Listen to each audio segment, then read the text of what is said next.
So on Joe Biden, okay, why is it that a president that you say has done so many great things is trailing in the polls? And can I also ask, where are you in the polls at the moment? Yeah. So first of all, I don't say he's done a lot of great things. That's why I'm running against him in the Democratic presidential primary. And so he's trailing badly for a number of reasons. Number one, he's 81 years old. 77% of Americans don't think he should run again. But he's stubborn. And like all politicians, he's an egomaniac narcissist. So he thinks, oh, I have to have a second term. It'll be better for my legacy. And what he's doing is he's costing the Democratic Party 10 critical points at a time when we're about to run into the most important election of our lifetimes. And that's usually a talking point. In this case, it's actually true. And democracy actually is on the line with that orange monster, Donald Trump. But Joe Biden is such a narcissist. He's like, who cares? I'll just cost the Democratic Party and America basically 10 points in this effort, because a generic Democrat would do at least 10 points better than him. So I think he's a bit of a mess in a lot of different ways. And I think he's been weak on policies, a weak president overall. Yes, Trump is much worse. That's why I'm a Democrat. In terms of my polling, so I do a talk show. I'm a naturalized citizen. I've got massive disadvantages. Media across the world like yourself cover me a lot more than American media does.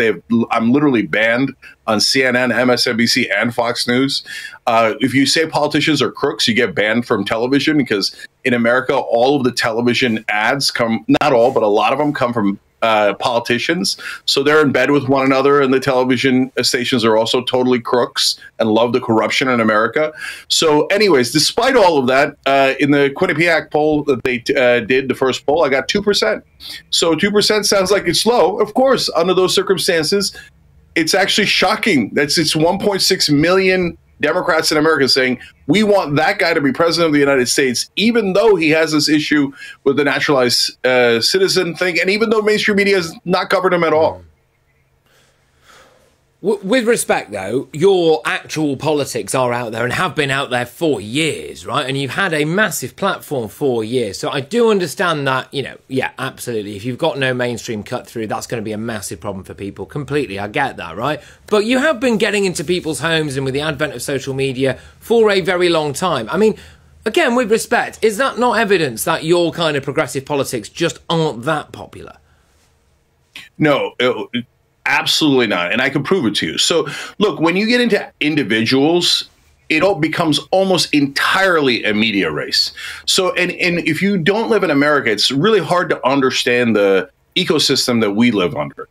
In America, mainstream media is constantly telling people, progressives that poll incredibly well on the issues, are radicals and the worst and totally unelectable, or they never cover them at all. It's not just me. Marianne Williamson, she was up to 13 points and they refused to cover her. Nikki Haley was at 2 points on the Republican side. They covered her 24 hours a day on every channel. So the media in America has a massive agenda. It's a corporate agenda. And if you don't agree with that, they'll shut you out. So don't be deceived by the numbers that individual candidates get. The minute any of us break out in media like Bernie Sanders did, boom, we rise 40, 50 points because our policies are so popular. When you look at that policies themselves, paid family leave, universal health care coverage, higher minimum wage, they're all in the 70s, 80s in terms of popularity. There's no disputing it. The only reason we don't have it is because corporations buy all of our politicians and say, do not do anything that's popular. And American media then comes in and does marketing and propaganda for those corporations